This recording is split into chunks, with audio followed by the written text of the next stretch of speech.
Hey, how's it going, guys? I'm Paradoxic, and welcome to Marvel's The Falcon and the Winter Soldier. This is the next show coming out of Disney Plus straight after Marvel's WandaVision, and WandaVision was amazing. WandaVision was amazing, and I think it definitely kind of raised and set pretty high expectations for what Marvel's Disney Plus products would be. So I mean, even standing on its own, Falcon and Winter Soldier has its own expectations, and people are already kind of hyped enough for it. But then I think seeing WandaVision, seeing what Marvel can do with characters, and proving that with enough resources and with enough kind of ample time to actually set their characters up, they can do some great things. So WandaVision was amazing. It was amazing. So I have nothing but high hopes and high expectations for the Falcon and the Winter Soldier. So yeah, this is following straight from the end of Endgame, just like WandaVision was, but it will be following the adventures of Sam Wilson and Bucky Barnes, two of Cap's cohorts in the movies. So yeah, I don't know how long after the snap or after Endgame this takes place. Because I think WandaVision took place like a week or three. I think like a few weeks after, like a few weeks after Endgame. So this one, I think, and this will be following like a completely different story. I think this, arguably this won't be as sci-fi as WandaVision was, because Wanda is like a like the Scarlet Witch, and Vision is like an android and everything. But Sam and Bucky, Bucky is kind of like a superpowered soldier, and Sam is an awesome kind of a wing dude or a wingman. But I think I think tonally it might. I think I'm kind of expecting it might still follow the same kind of political action thriller type of drama that like Captain America, like the Captain America movies were, like especially that of like the Winter Soldier or Civil War or something. So I'm expecting it might follow that, and especially because Baron Zemo, the villain introduced in Civil War, is coming back, and he's actually getting his mask and his get up, and he's likely gonna become more like his actual comic book counterpart too. So Baron Zemo's coming back, so Sam and Bucky will have like a predominant kind of antagonist to fight, and there are other people like other kind of like a terrorist group of some kind in this that's kind of finding their footing. So there's going to be plenty of fighting. There's going to be plenty of people for them to sort out, and plenty of heroism for them to do. But yeah, they're coming back, and I think we've seen from the trailers that like there's going to be some sense of like fighting over the shield between Sam and Bucky and the U.S. government, especially like Sam and Bucky, believe in the shield, like and like holding the shield and fighting for the same things that Steve did, and actually following Steve's legacy. But the U.S. government, I think, like they're gonna try and employ their own Captain America. Who will not, I think, who will not officially be Captain America, but will actually be under the moniker of U.S. agent, and we know that they've actually casted him, and he's going to be like a fairly prominent role in this. So I'm curious to see what that kind of character is going to be like. But there's going to be some fighting there, and also just like Sam and Bucky just trying to do things their own way, like without government interference, and also just trying to prove that like they are kind of worthy of the shield, and they know that shield and the previous owner of that shield better than the government ever did, and stuff like that. So still just trying to be Captain America in a world without Captain America. So, I mean, there have been screenshots released, and there have been theories kind of theorized and stuff that Steve Rogers might not make it in this series, and I'm not gonna say anything more until it's been confirmed in the series. But I think there have been screenshots released that make people think that Steve is actually not going to be making it out of this. I mean, whether or not we see him at all is a question, because I think Chris Evans is in no way confirmed for this show, for this or any other Marvel product. As far as we know, like there was a rumor that Chris had actually been cast as like an alternate universe Cap, but then Chris himself had actually debunked that fairly quickly. So yeah, as far as we know, Steve, like the kind of the Steve Rogers we know and love is out of the picture for now. But I think whether or not they kill him off because of that is it's not something I'm ready for, and it's not something I don't think I'll ever be ready for. But it's something we'll have to wait and see if they actually make it concrete even. But yeah, I don't know. I do not know. But either way, it's going to be following Sam and Bucky, so I think they're going to have the time of their lives kind of putting up with each other and also fighting alongside each other. So that's what this is going to be about. It's just going to be like a superhero style kind of buddy cop drama between Sam and Bucky. And Sharon Carter as well. Sharon Carter, Agent 13, is coming back. In the movies, did not do her justice. The movies, especially Civil War, did not do her justice. I'm hoping that, you know, Marvel does the same thing they did with this, with WandaVision, actually giving the characters the screen time and the kind of character build-up that they deserve, and actually, you know, showing people that Sharon Carter is a badass and everything. So I'm hoping that comes into fruition. So she's coming in. So plenty of people, plenty of players, plenty of faces coming in, plenty of faces we recognize and faces that we will get to recognize later down the line. But yeah, I'm undeniably excited for this. I am incredibly excited for this. I can't wait to see how. I think this one is this series is actually going to be shorter than WandaVision. WandaVision was like 9 episodes, and this one I think is like only 6, but it's still kind of slated like between like that 30 to 40 minute kind of runtime. So, and I assume that means that this will also have no filler content whatsoever. Like they just want to get to the story and get through the story as swiftly and as kind of as best as they possibly can. There's no kind of time being wasted here. There's a story they want to tell, and they're going to tell it. They're not going to waste any time. So I very much admire that. It worked very well for WandaVision. It worked very well for WandaVision. So can't wait to see how it works for this. But yeah, that's pretty much all I have. And I'm not ready. I'm not ready to press play, but we got to do it anyway. So, on to The Falcon and the Winter Soldier, Season 1, Episode 1. So this will be the highlight reel, as always, as with all my YouTube reactions. So if you guys want to catch the full-length, unedited version of this reaction, you can catch that over on my Patreon. You just need your own copy of the episode from Disney Plus, and you can sync it up, and it'll be good to go. So that one will be just as much fun. But yeah, The Falcon and the Winter Soldier, Episode 1. Let's go. Oh, Sam's become the Iron Man now. He's gone from Falcon to the Iron Man. Oh, damn. It looks smaller sometimes. Sometimes, like I know they use different shields for different kinds of shots, but sometimes it actually looks smaller. Like it's someone else's. It isn't. Don't you bring that voice back to me. And Sam, this has to be subtle. Subtle. Got it. Yeah, what's more subtle than... What could possibly be more subtle than a man flying through the sky with a wing pack? Yeah. Oh. Oh. You had one job, Sam. Be subtle. Batroc!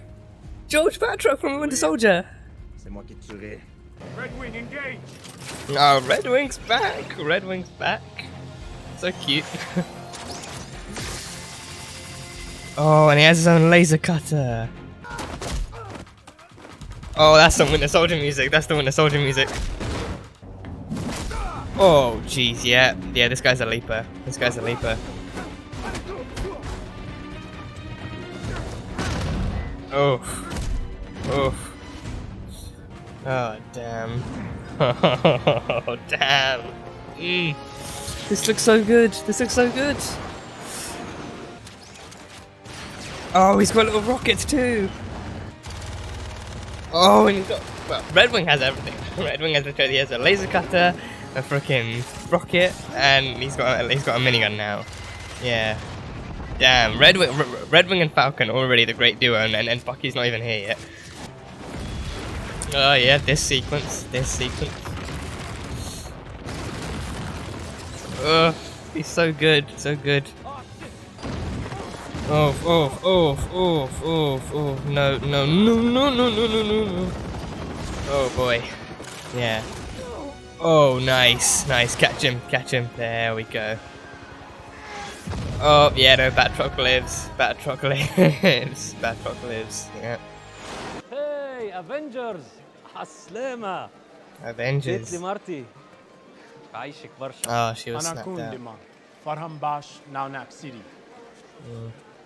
You see these guys? These are the guys you gotta worry about. I've been stumbling onto their manifestos. Oh, handprint. Oh, that's the same handprint on the mask. Was that a new thing? The flag Bad guys give smashers. themselves bad Damn. names. There's a lot worse names than that one. Basically, they think that the world was better during the blip. Oh, Trust me. with it less wasn't. people Trust me. in every time chaos. something gets better for one group. Some people, they think that he's in the secret base on the moon. Oh, looking damn. down over us. The man on the moon. I can assure you Man on the those moon. people you don't have to take seriously. But you didn't like. Torres seems cool. Hope we see more of him in the future. Oh, Rhodes is there! Rhodes is there! I don't know if there's ever been a greater symbol. but it's more about the man who propped it up.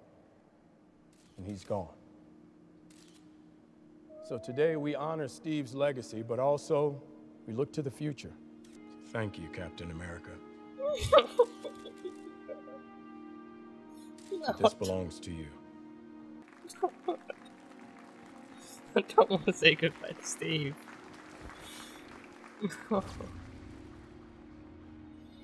They did it. They actually made us say goodbye to Steve. Steve Rogers is gone. Oh! Whoa! Oh! Oh! Oh! Oh! The Winter Soldier? As in long hair Winter Soldier? Is that can't be Bucky? Is that? It looks like Sebastian Stan. That looks like Bucky under the mask. Hail Hydra.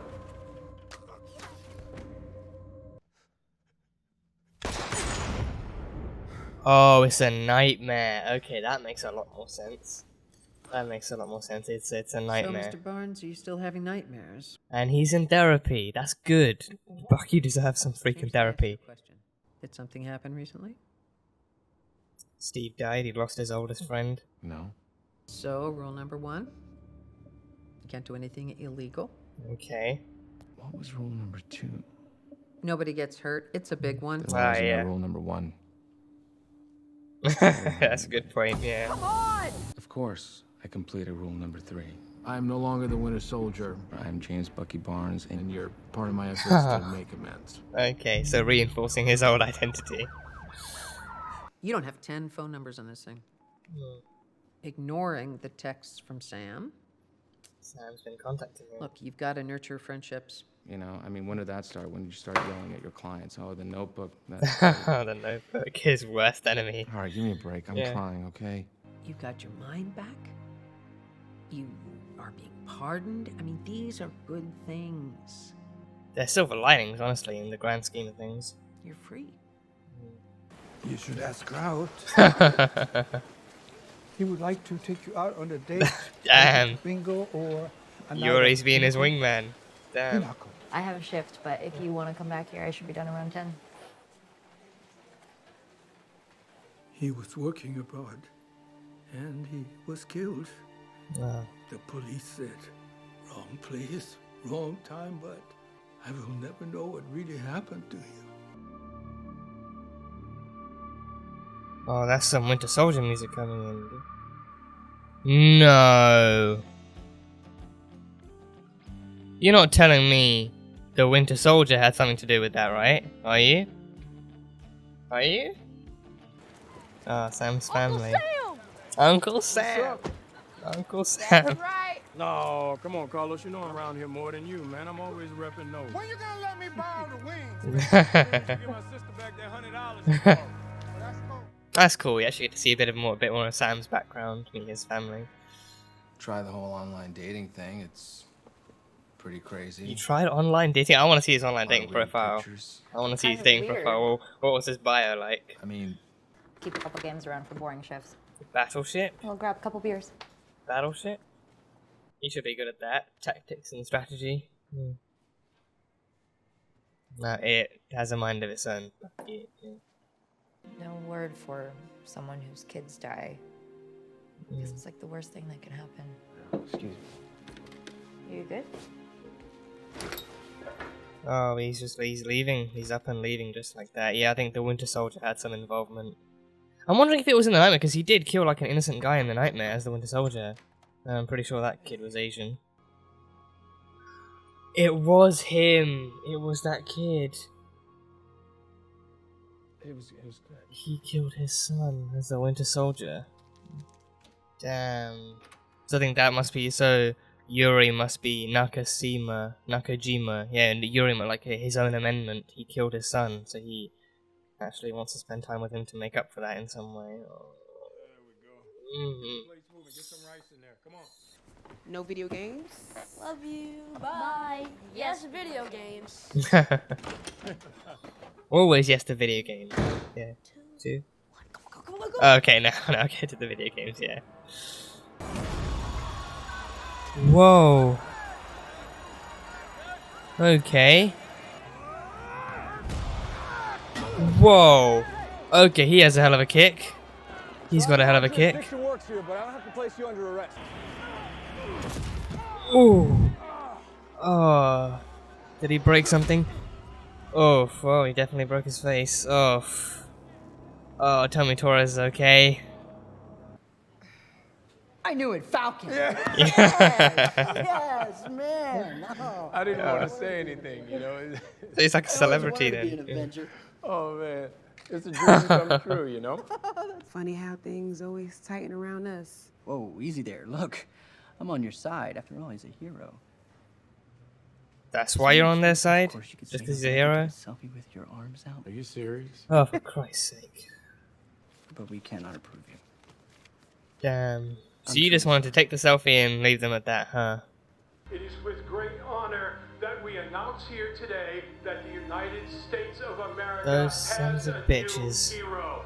Your new Captain America. You bastards. The US agent. God damn it. You just had to give up the shield, didn't you, Sam? You just had to... He literally looks like a dollar store Captain America. Ah. Damn, okay. Oh, these are some cool closing credits. These are really cool closing credits. Okay. Okay. Yeah, that was a great opening. That was a much more personal... It was much more personal of an opening than I was expecting for a show like this. You know, like pretty much a bare minimum action. Just kind of showing Sam in action as the Falcon. And yeah, and I think I was curious because I think this episode, the one thing it didn't have was Sam and Bucky actually being together or spending time together, or actually, I'm sorry, these closing credits are actually really great. These closing credits are like really well done. Sorry, I'm just to point that out. These closing credits are really well done. Like they just had like a reference to Bucky's like Hydra words being ripped out from wallpaper. Yeah, these closing credits are really well done. Also presents, yep, the Falcon and the Winter Soldier. Hell yeah. What's Disney gonna recommend now? Because Disney would recommend, Disney Plus would recommend Age of Ultron after watching WandaVision. So what's it gonna recommend after watching Falcon and the Soldier? I mean, if it's not the Winter Soldier or Civil War, then they're making a big mistake. But I don't know. You know, like, well, I think what I found curious was that they didn't actually open up with Sam and Bucky actually spending any time together whatsoever. They actually, they actually recommend WandaVision. Okay, they actually recommend their other Disney Plus show, WandaVision.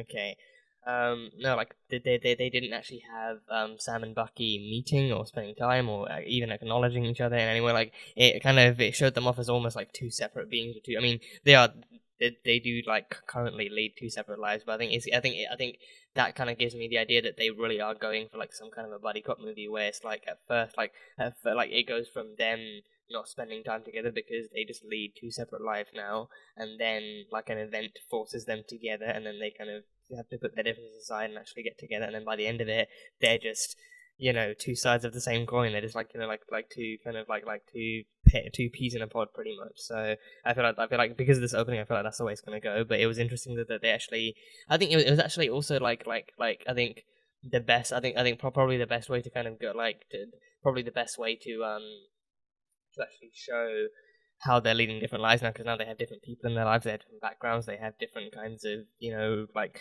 at least from what they can see, they have different roads ahead of them. So it's actually kind of like somewhat more of like an interesting way to execute their eventual kind of reunion in the face of danger, to like start them off being separate. So that was cool. So yeah, we start off with Sam working back. He's joined the Air Force again. He's no longer an Avenger. He's a former Avenger. He's actually now working back in the Air Force as a normal kind of civilian soldier, and it's been 6 months, so this one is set 6 months after the snap. Well, I mean, he said, like, I think at the museum, he said a few months, and then on the plane, he actually mentioned 6 months, I think. I mean, 6 can, you know, if you can be more than 2 or more than 3, so 6 would definitely still count. So when he came back, immediately after he came back, he helped fight, you know, Thanos and his army, which they kind of mentioned here, like him fighting, you know, armies of magic and monsters and stuff like that. So they definitely mentioned it here. But after that, he after that battle was won, he definitely kind of went his own way, and then he was given the shield. So yeah, so Sam did not want the shield. Sam did not believe it. I think they even had him, like, kind of, you know, like, reminiscing Steve's words to him, like from the end of Ending, like, it feels like it belongs to someone else, and then Steve reassuring him, it doesn't. It isn't someone else. It's yours. I choose you. Like, Sam Wilson, I choose you. Like a freaking Captain America style Pokemon, but no, he didn't feel like he was ready for it, and I think that is a very kind of interesting path to him regaining the shield to explore. Like, he initially gives it away because he does feel like, things are very, very different now, like times are very different, and I think he maybe also feels like he's not the same hero he used to be, so he doesn't really feel like he's the right kind of person to embody Captain America. And also because Captain America is a very, very big mantle to handle. Like, Steve didn't just become Captain America, he kind of set the standards for Captain America, for who Captain America is, and without a doubt, Sam is a courageous and brave and selfless hero of a man, and that is exactly what would make him the ideal Captain America. But I think he still kind of feels like, like Steve kind of, it's kind of like what Chris Evans himself did with the role. Like, he made Captain America his role, and like, he, like, with Steve being gone, like, I'll get to that in a minute, but with Steve being gone, it's hard to imagine anyone else other than Chris Evans having played him. But then in the actual fiction of the show, like, Sam himself, he kind of idolized Steve for so long, and he was just more than happy to actually jump into the fray with him in Winter Soldier. Like, his line even, like, dude, Captain America needs my help. There's no better reason to go back into the field after all these years. So, I think like a lot of different factors and a lot of different kind of things come into play when considering actually taking up that mantle. So then that's the thing. He didn't hand it into the U.S. government. He handed it into the Smithsonian. Like, the Smithsonian is like like we saw from the Winter Soldier. The Smithsonian is where they have their own kind of Captain America tribute kind of section. So they have his bike there, his various different suits, and all the different propaganda posters made about him during World War II and all of his exploits and stuff like that. And I think now they even have like a section dedicated to the blip too. They actually have like a section dedicated to the blip, and like a little screen that shows the names of the vanished and everything. So that's cool. And now then they have the shield too. So yeah. So then the museum. Let's start at the beginning. Just to circle back to the beginning. We saw George Batroc again. I vaguely remembered actually hearing that Batroc. I think what I heard was a rumor. Like, from what I heard, there was nothing confirmed. But it was like a rumor that like Batroc maybe signed back on with Marvel to play. The actress George St. Pierre. He actually might be signed back on with Marvel to play Batroc the Leaper again. He's like one of the kind of like pretty kind of big-ish kind of characters from the Captain America comics, and he's one of the more like bigger enemies that he's fought over the years. So I think bringing him back was a great thing to do, and he had his debut in Winter Soldier, and he fought Cap, and that was like I think that fight scene he had with Cap just kind of went to kind of show that he is a formidable villain, but also that like Cap definitely had training, and it kind of fortified how skilled of a fighter that Cap was. So bringing him back for this is a very, very cool thing to see. So he did survive. He did actually jump out the chopper before it was blown to bits. So he will he will without a doubt be showing up later on. So now we have the Flag Smashers and Zemo and Batroc, 3 different enemies for Bucky and Sam to have to take on somewhere down the line. So yeah, George Batroc. And I think I noticed in the credits that the music is done by Henry Jackman, so that makes a lot of sense, because I think straight from the get-go, like, it's just straight from when he actually, went into the US airplane that was hijacked by Batroc. So yeah, like, the music actually seems pretty reminiscent of like the music from the Winter Soldier, like those opening beats being like those opening beats sounded so similar to like the opening beats of Steve's and Batroc's fight. Like, as soon as he started fighting Batroc and his men, that music kicked in, so that was really cool. Like, like Henry Jackman's music is almost like instantly recognizable. Like, his work on the Winter Soldier, Civil War, like his Uncharted theme for Uncharted 4 2, like, it's just so recognizable. He's like absolutely like one of my favorite kind of like scorers for like cinema soundtracks, and again, like, his work on Uncharted proved that he can do games too. So he's absolutely amazing. And yeah, like, he even kind of managed to like throughout that entire sequence of Sam fighting them on the plane, and then even through the air, like fighting the gliders and then dodging the rockets and everything else, like he actually like managed to mesh together that caps portions of the Winter Soldier of the actual Winter Soldier soundtrack, and also Sam's kind of later the music used later in Sam's kind of flight sequences when they were actually fighting Hydra. That meshing was good. Like bringing back that music for this was good, and then seeing finally that music was actually done by Henry Jackman just proved it wasn't a one-time thing, and they did bring him back to do this entire series. So I cannot wait to see. I can't wait to see what he actually does and how the music sounds later on in the series. But yeah, that was really, really cool.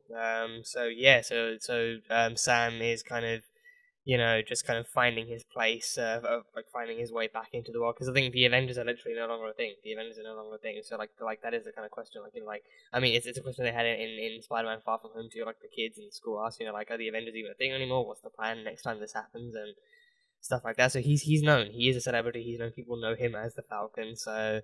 I mean, to be honest, that does raise a question, the superhero identities, do they just not matter anymore? Is no one gonna bother attacking Sam or anyone he loves just because they know he's the Falcon, or is it does that not put his family in danger, his sister and his 2 nephews and everyone else that works? Are they just, not in danger because, people surely hate the Avengers because they're the good guys and they're trying to do bad guy stuff, so it's the typical route to go would be to go after the superhero's personal connections, but I guess that's just, not happening in this world or something. I mean, it definitely happens, but I don't know. Maybe there are some lines some people still don't cross. I don't know. But either way, it just kind of it's just still kind of a lingering thing. He's known to be fucking even when they were at the bank with the loan. The guy said, "Oh, I recognize you from somewhere." He even put the wings up and he's like, "Oh, Falcon, I knew it. Sam Wilson, the Falcon." It's okay, he knows him. So it's those kinds of things. Sometimes they use it for lighter kind of writing, and other times I feel like they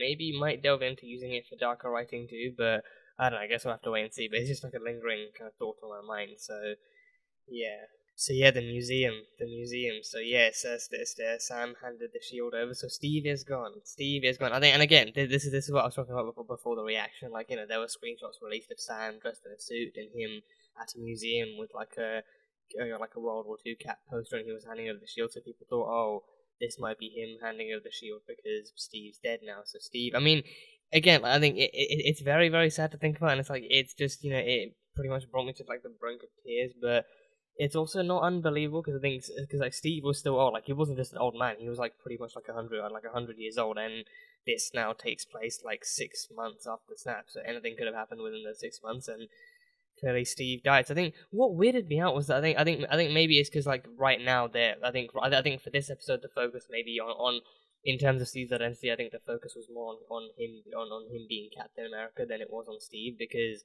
there was little to no mention as to how Sam or Steve, Sam or Bucky are actually dealing with the loss of Steve, because Steve was a friend to them both. He was more than just Captain America. He was a friend to both of them, a deep personal friend. He knew Bucky for years, and even Sam, he allied with him, and he became close friends. So there was little to no kind of reference or mention as to how he was actually feeling having lost a personal friend, compared to how he felt losing someone like Captain America as an ally. So I think I think maybe that could be something that, I mean, I'm hoping it's something they explore further down the line. Maybe once Sam and Bucky reunite and one of them brings up Steve's passing, they both actually reminisce over Steve's memories in a much more personal way. I think that's very much needed for both of them, because they are both Steve's friends before they are the Falcon and Winter Soldier. I think this one is this series being called the Falcon and Winter Soldier. I think that's what they're working up to, a partnership and a kind of brotherhood of their own between the two of them. But before that happens,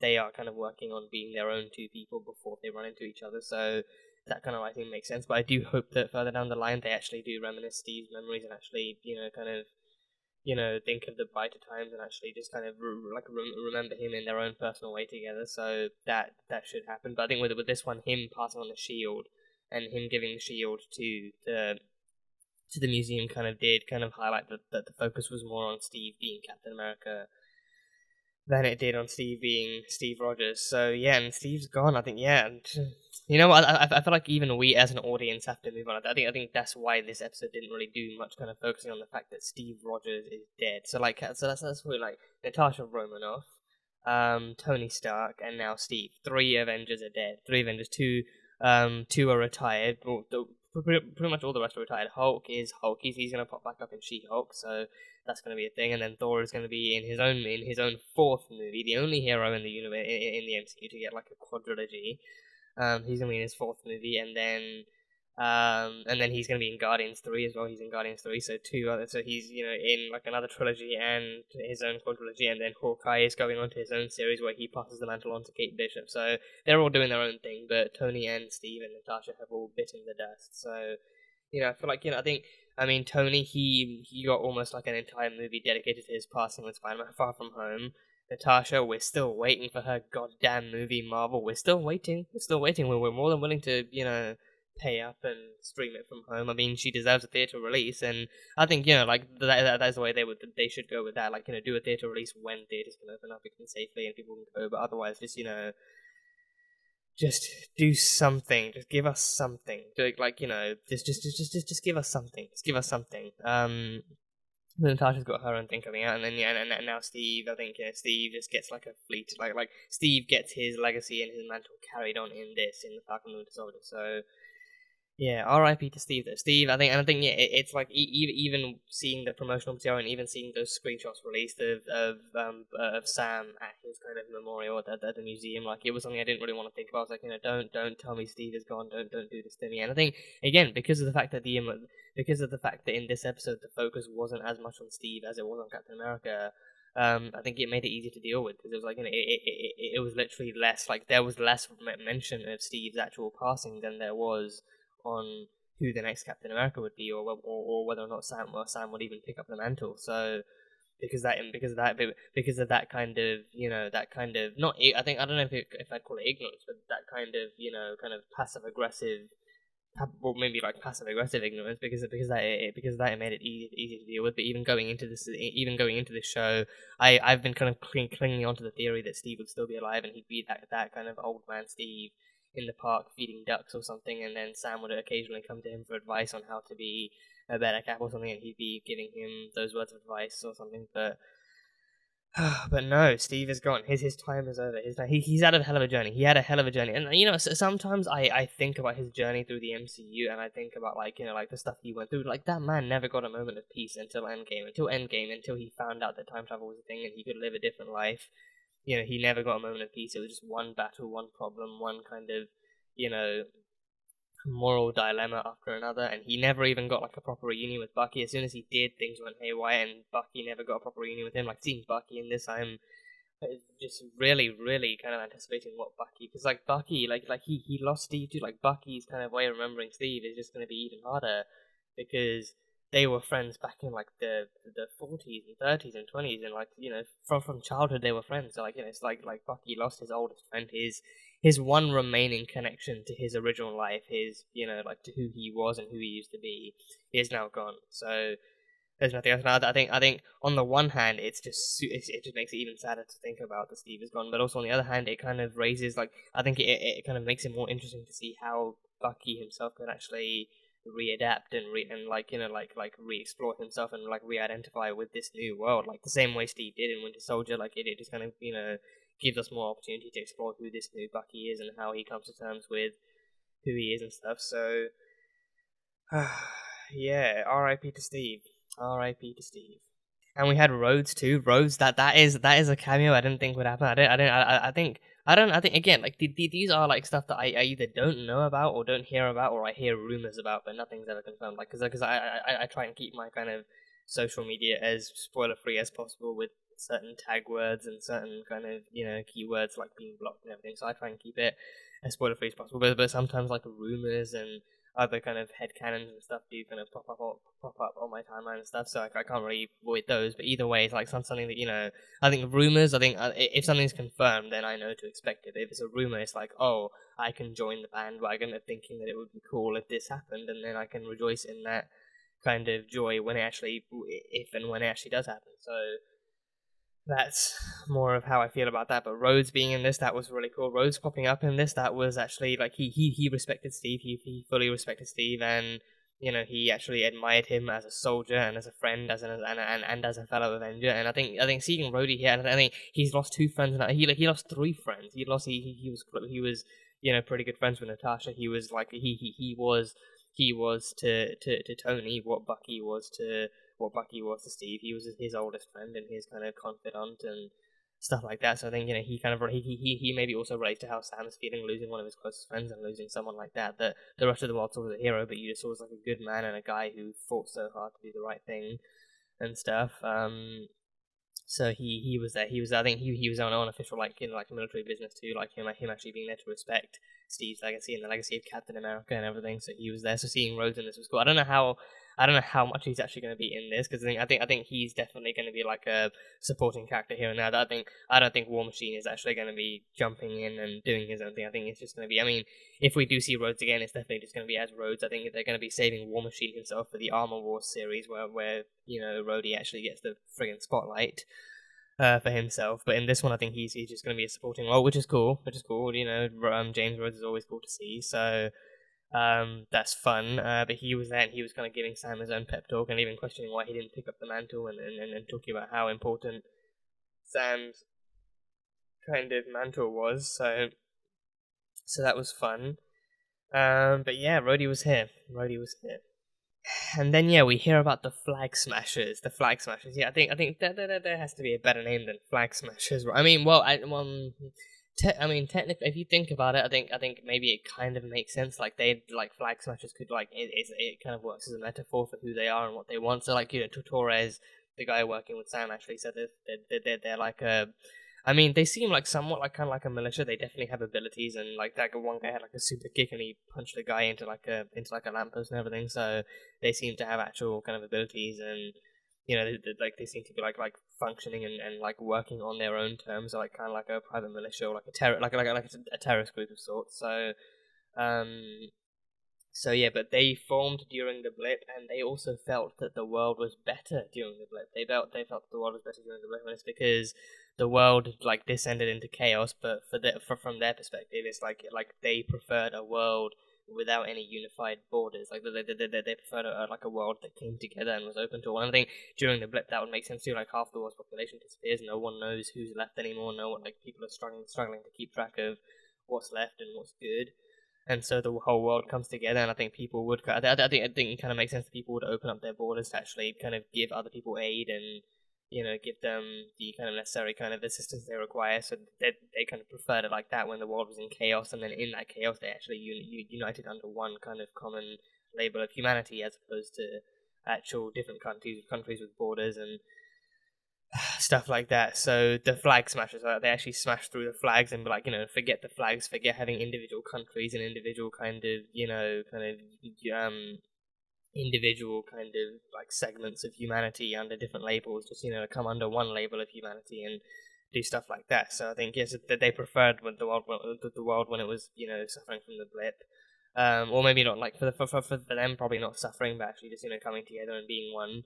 But now that everyone's back, it's like, oh, things have got. I think, you know, it's like almost double chaos, because I think the world had like took 5 years to get like. I think it's fair to say that like, the world took all those 5 years. Like they still weren't fully adapted, but the world took 5 years to actually kind of adapt to having less people around, to less people in the world. And then all of a sudden, people come back again, and they have to readapt to everyone coming back, and then there's all sorts of drama and tension and stuff like that, and then the Flag Smashers kind of rise up even higher, and there's like, you know, like, and I think in one of the trailers they actually said this is our world now, so I think they actually did work to actually make this world their own during the blip and actually try and take control of it in some way. So when the blipped people come back, it's like they treat them like invaders and like, oh, you were gone, and we had to kind of make do the best of the situation that we could. So now you're back. You think you can just come back and everything's gonna be normal again? Like, no, this is our world. Like the world was, you know, different after you left it. So now you kind of take back what we built and stuff like that. So yeah, it's an interesting idea for a group, very interesting idea, and I think I'm curious to see how Bucky and Sam will tackle it and how they'll kind of get because I don't think it's just going to be all kicks and punches and superhero fights. I think they will actually. I think Sam may well especially try and actually get through to them and see why they're doing what they're doing, and actually try and get through to how they're thinking, and then try and get through to them. But it obviously won't work. But it's going to be interesting still to see how Sam and Bucky deal with this kind of mentality, and because they were both blipped out of existence, and then they came back. So I think for them, they would be also kind of public enemy number one for the Flag Smashers. Like, oh, now these heroes who are like these so-called heroes who are blipped out of existence now want to come back and want to try and save the world again. Like, oh, the world doesn't need saving. Like we were here the entire time. So it's also like compared to WandaVision, it's two different kinds of perspectives too. So like for this, you get a group that's like that preferred the world during the blip and made it their own. But then in WandaVision, you get people like Hayward who are like, oh, you had no idea how hard it was running the world and keeping the lights on in the 5 years you were gone. We had to make do with each other and make do with what we had in order to actually survive. So it's like two different kinds of mentality surrounding what the blip actually was. So yeah, the Flag Smashers. And yeah, so I mean, with Sam, we actually got a lot of background with him too. We actually met his family. So the family he has left is like, besides from some friends who work at the same place as his sister does, he has a sister and two nephews. And he even mentioned like how time had passed with them too. Like he blipped out when his nephews were still babies, and then he comes back and they're like little men. So we actually saw like they are like little kind of like boys. Like, I think probably no older than 10 or 12. Like there's two of them. One could be below 10 still. The other one could be like just barely 10, 11 or 12. The times changed there too, so people have aged, and that was definitely explored in Far From Home too, in much more kind of hilarious ways. So he's come back, and he's not only trying to find his way in the world occupationally, but he's also trying to find his way in the world with his family too. So he's come back to his family. His sister has kind of mentioned on and off that he disappeared for 5 years, and she had to make do with what she had to, and their parents died too. So she's kind of struggling for fighting and struggling to keep the family business afloat too. And he wants to sell she wants to sell the boat, but he doesn't because he believes that it's part of the family's legacy. So he's actually fighting to get it into working order again, so that they can use it to help power their business through. So seeing his family stuff was actually really good. I think we never. I don't think we actually ever actually got any reference to his family before, like in any of the movies. I think at least for me, this is the first time I'm hearing about it. At least for me, this is the first time I'm hearing that he actually has any kind of remaining family or any kind of connected family. Because I figured that even if he did have family, maybe they were like outside of America or like outside of Washington at least. Like maybe there was someone somewhere else, like more towny, like not like Washington DC, like the capital. But he has family, and I think they were in. I think what are the title cards? I think the location cards said like Louisiana or something. Was it Louisiana?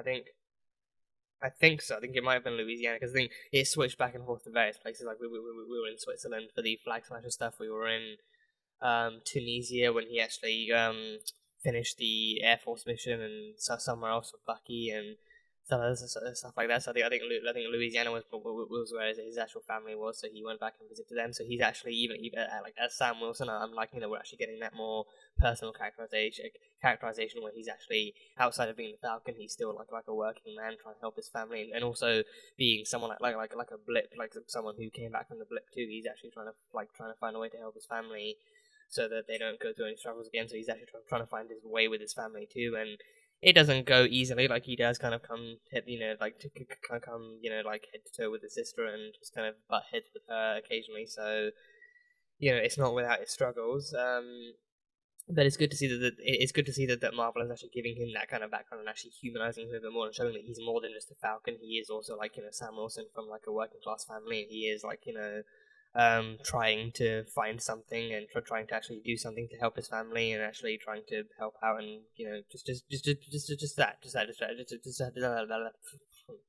just actually trying to give like a helping hand and do trying to do what needs to be done and trying to do something right. So that is very cool. So I can't wait to see more of how they actually get along with him, and then maybe if they even meet Bucky, if Bucky actually pops by and actually meets his family, that'll be really cool to see too. So that'll be fun. But yeah, and I think they went to the loan to get a bank, and again, I think that stuff, yeah, dude, like that stuff towards the end, that annoyed me. I think at first it seemed kind of lighthearted and like a bit of like a kind of stress relief, and even for Sam, he played along. Like initially, the guy at the bank just wanted like a selfie with him, and he took it, and then afterwards he was like, yeah, well, you've been away for 5 years, you've got no income, we can't really, like under these kind of credentials and kind of scores, we can't really give you a loan. He's like, really? So you're just going to fanboy about me being the Falcon and get a couple of selfies free of charge, and then you're just going to not even give us the loan, really? So guy's more than happy to kind of, to use, to profit some happiness off of the Falcon being in their bank, but then once it actually comes to actually helping fellow human beings and actually giving them what they need. It's like, nope, can't help you. Sorry, just come back when you got like Red Wing and then the suit too. So yeah, and Red Wing too. Like Red Wing has, I'm pretty sure Red Wing has some upgrades. I'm pretty sure like Red Wing from the fight actually had some upgrades because he had like a laser cutter. He had rockets inside him. He had like a minigun capable of taking out actually taking out the actual the chopper and everything. So he definitely has some upgrades. I think even the guy at the bank actually asked him like, how did you earn money as a hero? Like, was it like, did Stark pay for anything? Was it goodwill? Was it like something else? I think that actually reminded me of the fact that of one of Stark's lines from Age of Ultron. Like, he actually did say like, oh, I'm actually not the boss. Like, Steve's the boss. I'm just the guy who kind of pays for everything and upgrades everything and makes everyone's suits look cool. And he literally was the guy who kind of funded that whole thing. So then, yeah, like Stark's kind of money did kind of help build up the Avengers and make them as rich as they were, and then because I mean, again, being a vigilante isn't the kind of thing that pays, because it's like a, for one thing, it's an occupation that has very kind of mixed kind of support, very mixed views, and very mixed response from the public. But it's also like not like a job that anyone really pays you to do. So, and especially being like an Avenger, you wouldn't really get paid unless like Stark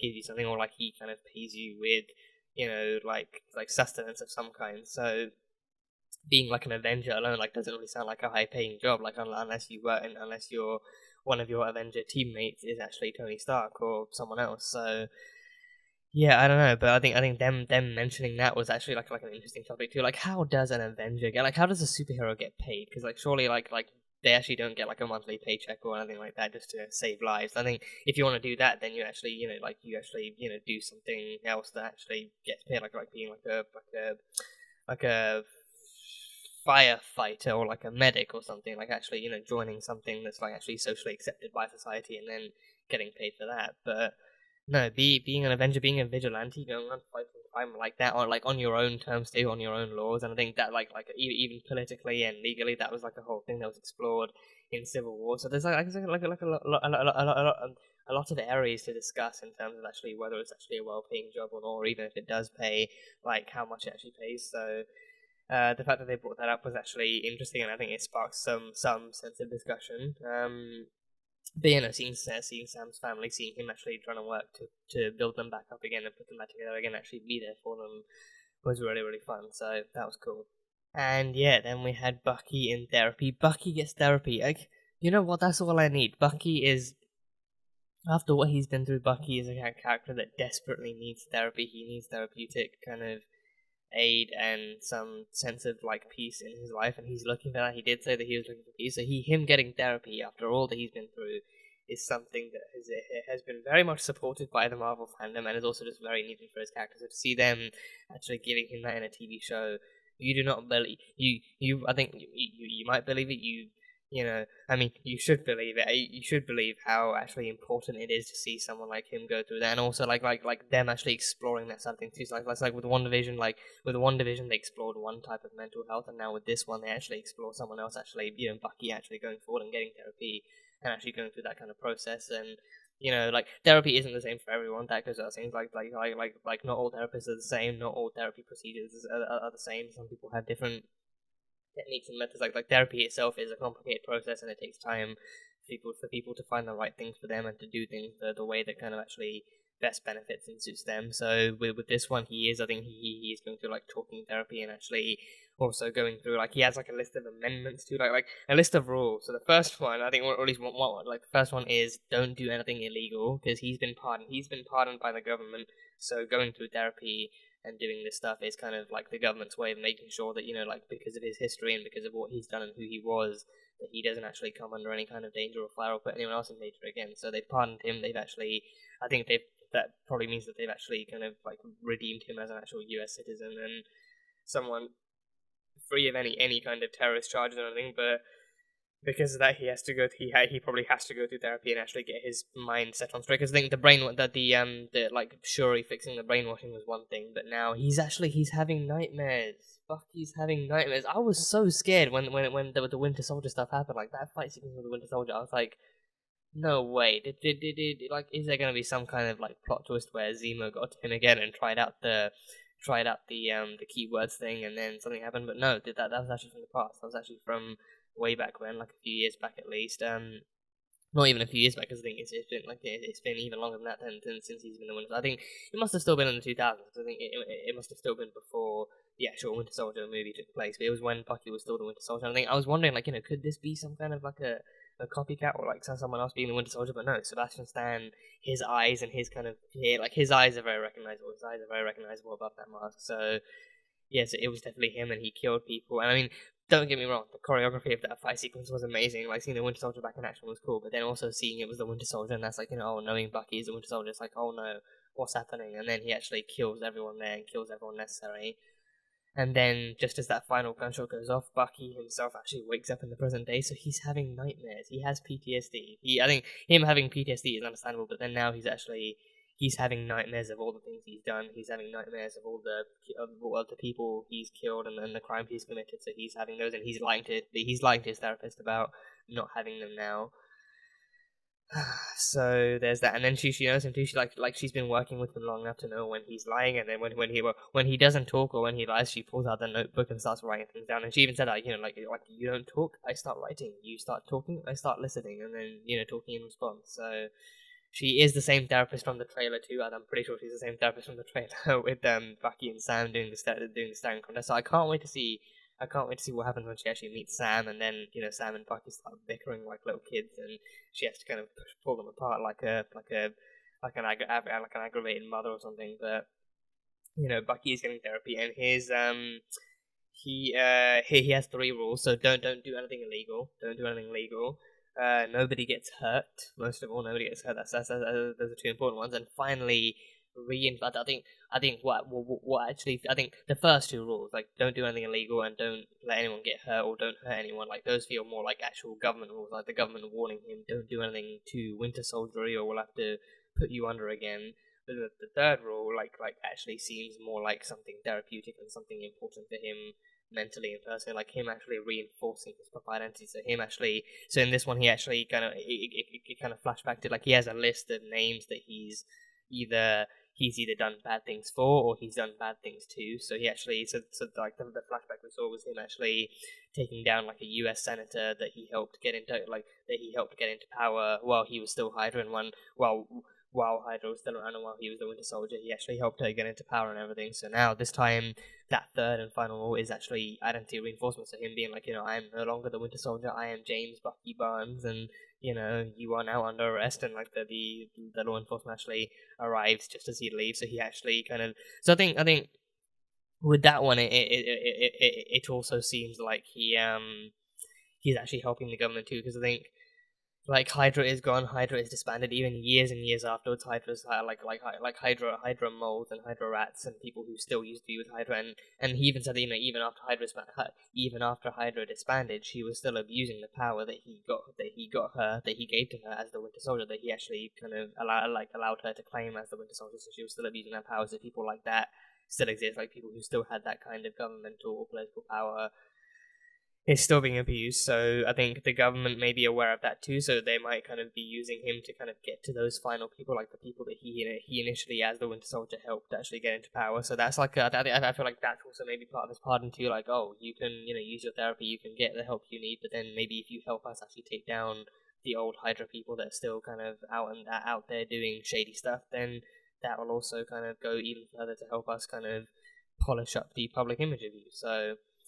So yeah, because I think people know that James Buchanan Barnes is also the Winter Soldier, so he's known. I think his face and his name is also known. So I'm kind of surprised that I think it's also maybe like a sign that people have moved on, that maybe people don't judge him as much as they used to, and maybe he's kind of keeping a low profile, and he's focusing on being like a new person again. He doesn't really have the long he doesn't look like the Winter Soldier anymore either. Like he has like a new arm, he's got like new hair, he's got short hair now, just like in the first Avenger. And he's actually trying to kind of introduce himself as James Bucky Barnes before anything else. So yeah, so those 3 roles are very, very important to him and very good for him. So he's so yeah, and then his neighbor too. So I think I was wondering, right, because like as soon as so his neighbor is Yuri, I think Naj.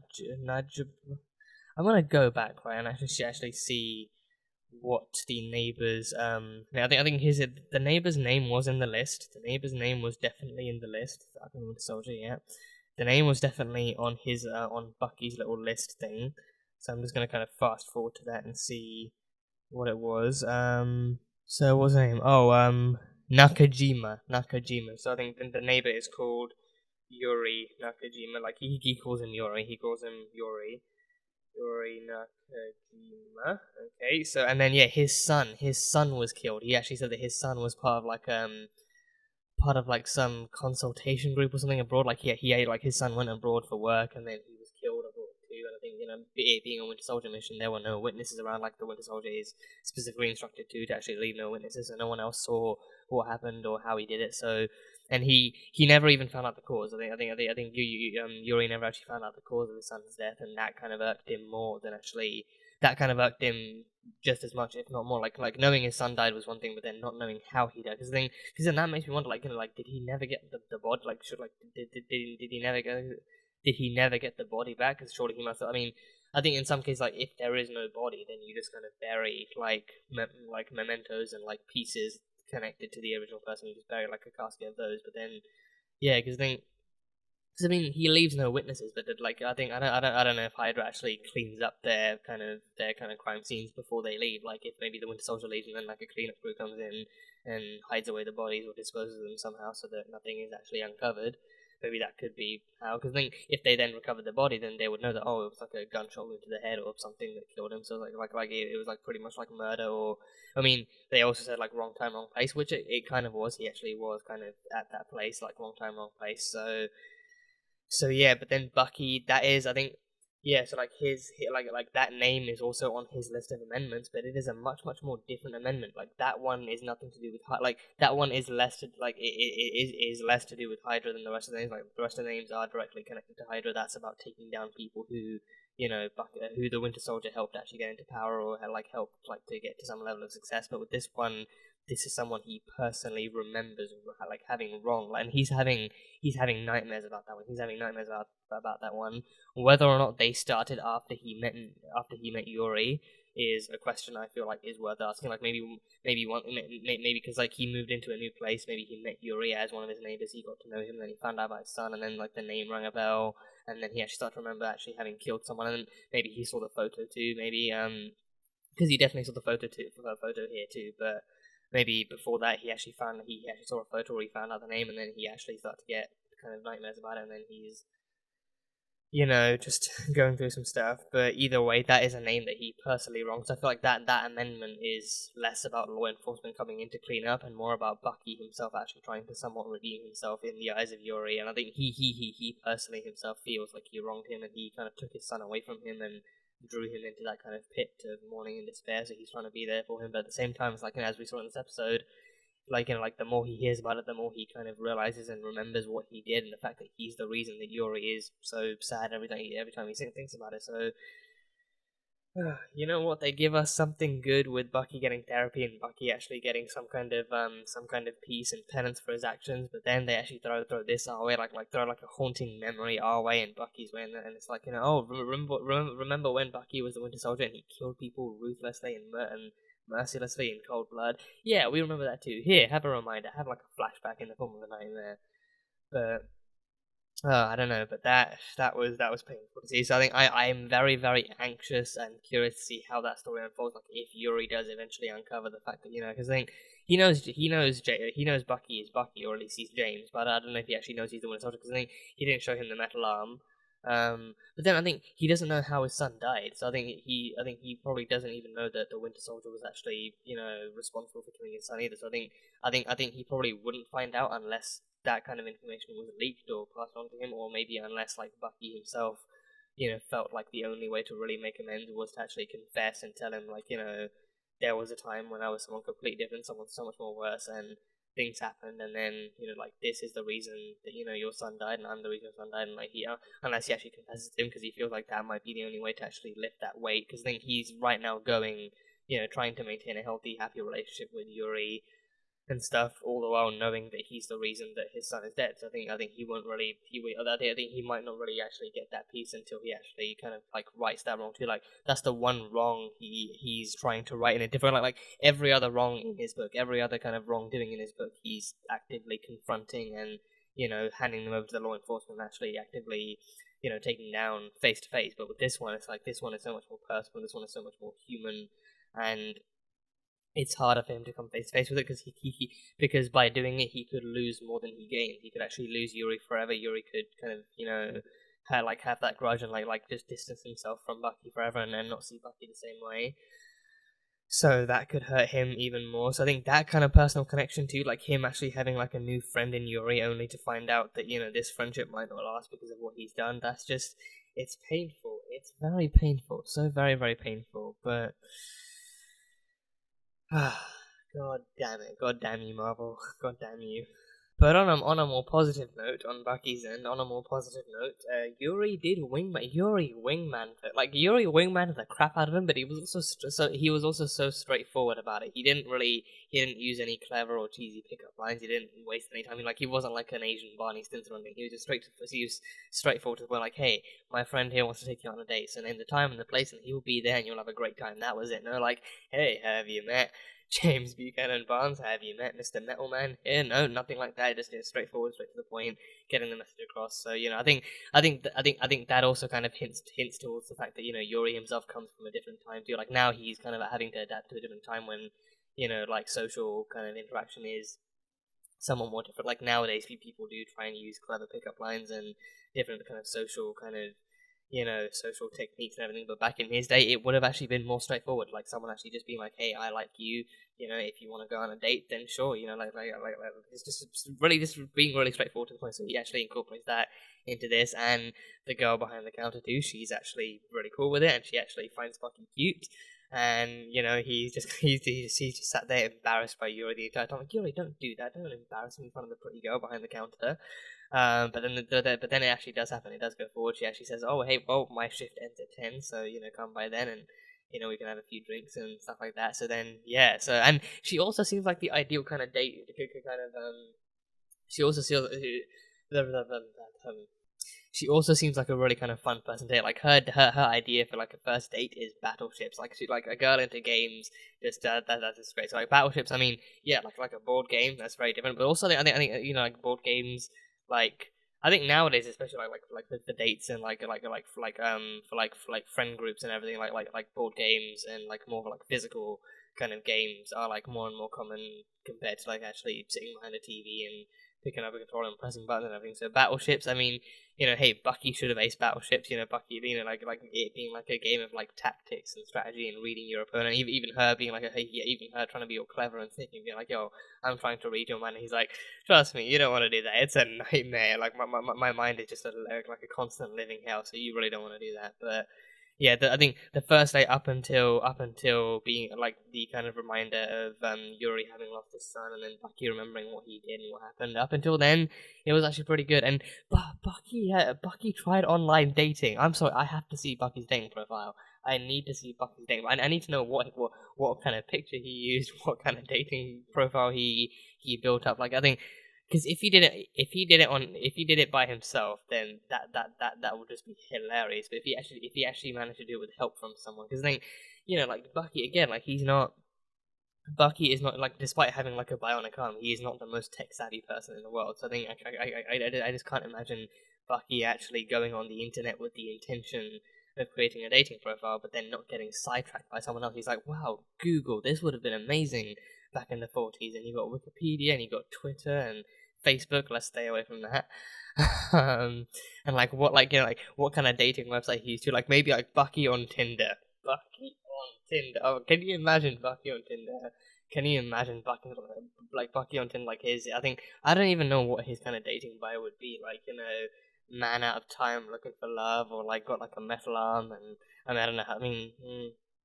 I mean, hey, some people are into what they're into, so I'm sure someone out there would be attracted to a metal arm. I mean, hey, there are some people who found Iron Man hot, so like that's like a head to toe in metal. So, and Pepper was married to him, so there's that. But I mean, either way, right? I just want to see, like, regardless of whether or not he used Tinder, I just want to, I like like whatever he used, I just want to see what his actual dating profile would look like, or if like like finding that out, I can just imagine people in the fandom rushing to make like mock-up dating profiles of Bucky with different names and different bios and different pictures and everything. You know, like former assassin, current, you know, ladies man or something like that. Just, you know, or you know, it would be amazing, right? If in this series, like towards the end of the series, like, you know, if Sam finds out that Bucky tried out online dating too, maybe he actually helps him revamp his profile, like maybe with a few like little pranks hidden here and there, but he actually genuinely helps Bucky revamp his dating profile and actually find someone for him. But yeah, no, Bucky having tried online dating, that is wow. Yeah, I think the guy who never struggled to get a date in the 40s is now actually trying online dating in the 2020s. So that's just incredible. That is incredible. Yeah, that is. Yeah, just I think hearing that Bucky is actually going that far in his life to try something normal, to try and actually build something normal and actually trying to do something normal is just it's really refreshing to hear. But then also like there is a more lighthearted kind of comedy behind him actually, you know, making like a dating profile and actually trying to find people and match up with them. Like, you know, like to him, like the concept of like swiping right and swiping left and stuff like that, and actually matching with people and actually like DMing them and everything. Like, you know, Bucky. Imagine having Bucky in your DMs. Imagine. I mean, I know several people. I know there are people out there who would pay good money to have Bucky Barnes in their DMs. You know, but imagine having Bucky sliding into your DMs. That is just. Marvel never fails to amuse you, does it? Marvel never fails to amuse us. Like, they either excite us or like make us cry, or they amuse us. It's like there are only ever three moods that you can have from watching Marvel content: amusement, pain, or joy. That's it. That's only ever it. So yeah, damn, Bucky. I think Bucky with the dating for like that's not gonna leave my mind. That is not gonna leave my mind for the rest of the day. I'm just gonna constantly kind of just be imagining what Bucky's dating profile would look like and what his kind of messaging tactics would be and stuff, and just Bucky with a dating profile. That's just it's like, what do you like? His username would be like, you know, like B Barnes 1980, or I don't know. I'm not gonna bother coming up with some kind of name off the top of my head because it's gonna sound ridiculous. So, you know, I would definitely be keeping an eye out for like anyone out there who actually comes up with like a mock up of like dating profiles for Bucky and seeing what that would be like. So. Yeah, that is hilarious though. That is really, really fun. But also, again, like it's nice to see him actually adapting to more modern times and trying to do something normal and trying to actually build something with himself. But I think in this season, I think it. Honestly, I don't think relationship or dating is gonna go well for him. But I can see him definitely trying things here and there to try and feel normal and to try and actually build something worthwhile and to actually do something. So, I also do wonder if anything's gonna happen. I mean.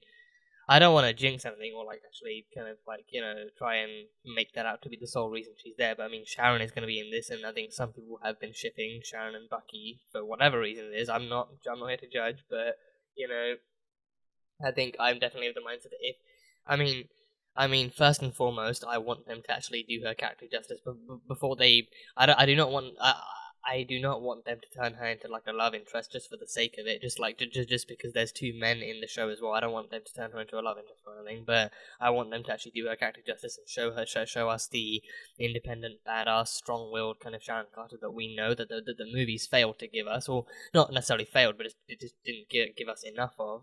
So I want them to give us that. But then if stuff does flow that way, if she actually does show genuine interest in Bucky or Sam and does actually flow that way and things are reciprocated, then, you know, in time with the right kind of writing, I wouldn't mind that happening. But first and foremost, I want to see her being her own woman and actually coming in and saving Bucky and Sam's ass when necessary and actually doing some badassery. So I guess we'll see.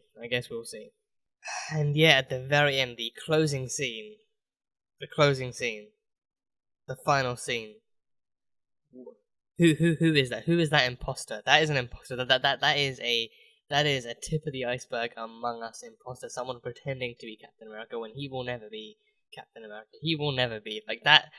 That suit. Like, I think I've actually opened up like a screenshot of like what the I think I can actually just go forward to see what he actually looks like now. So the government actually did choose a new Captain America without even telling Sam that they're actually giving the shield away, which I'm sure that, knowing the US government, they're going to chalk it up to, oh, it's our property, it's not yours, you have no legal obligation or authority. No, we didn't need to tell you, we're just going to need to choose our own Captain America, who just so happens to be the perfect blonde white man. And there he is. The helmet barely fit, like, the helmet, like, it looks too big for his head. The suit looks like, just like a US mock-up of what the Captain America, like, what is that, what are those red I mean, again, like, yeah. I have so many things I want to say, so many complaints, I can barely get them all out at once. I think I was going to say, what are those red stripes and the flag on his shoulder patch and the A with the star, but I know this isn't actually Captain America, like his actual code name or his actual character name is, I think it's actually John Walker. I think his name is John Walker, but his actual kind of government code name is US Agent. So he's not exactly Captain America as evidenced by the costume and the just everything, but he is US Agent. He's US Agent John Walker. So he's the new Captain America. He's the new Captain America. Yeah, he's the new Captain America. So he's even got that that's the same shield. That is not a shield that like the government found more vibranium and decided to make this guy his own kind of shield with the A on it. Like, that's the same shield that Steve intentionally gave to Sam. That's the same shield that Steve intentionally gave to Sam with the same Captain America star. So it's like the Captain America shield, but with like a Captain USA kind of costume and a new guy and everything. Like, it's just and even that speech is all like, oh, we need to find someone who embodies like. They called him the new Captain America, but it's not even someone who embodies Captain America's ideals itself. It's like, someone who ideals America's good old-fashioned values and ideals, and someone who protects the country and stuff like that. So it's like, I think that kind of dialogue too, it seems almost intentional. Like, it's not just like they need someone who embodies the America that they believe in, but someone that they can also call Captain America for namesake. So it's not the new Captain America. It's literally not the new Captain America. It's just someone who takes on the mantle, looks similar-ish to who Captain America is, and someone who, again, for namesake, they call Captain America and they advertise him as Captain America. But ideally, and actually, like, in terms of actually fighting for the right things, he fights for the things that the government believes in. And we've seen from the First Avenger and the Winter Soldier and from Civil War, like, Steve does not always side with the government. He does not always side with the government. He was literally like a fugitive from the government and the law for years after Civil War. So I think because of that history with Steve Rogers himself, they do not want someone, they specifically do not want someone who actually falls in line with Steve's ideals, because that means it's someone who will take the idea of freedom and liberty and justice into their own hands to do what they believe is right, but then they need someone who will do whatever they say, no questions asked, and who will fall in line with their ideals. So for that reason, he's the new Captain America, but he's also someone that they approve of. He's someone they approve of, and not to mention he's also a white guy, so I'm sure that they're, I think racial profiling, I would not be surprised if they actually did address that in this show. And I think, again, this show has been stated to be able to address some heavier themes and some heavier kind of dramatic kind of tones and stuff. So I would not be surprised with Sam being a black man in America too. I would not be surprised with them kind of declining him because of that too. So yeah, and I think maybe some kind of public kind of reactions to oh, we want this Captain America, not the old one, or not the guy who flies around. Because it's also a case of oh, you're already the Falcon, you don't need to be the new Captain America, and people will be oh, he's the Falcon. We don't really want him or need him to be the new Cap. So there's that. But this guy, no, just even looking at him, he just like the helmet looks too big for his head, and it's just I don't even know anymore. It literally looks like how the Captain America suit Steve wears is how it looks online when you order it, but then when it arrives, this is what you get. The shield is the one accurate thing you get. The shield is the one accurate thing. The suit itself just looks like something made by someone who's copy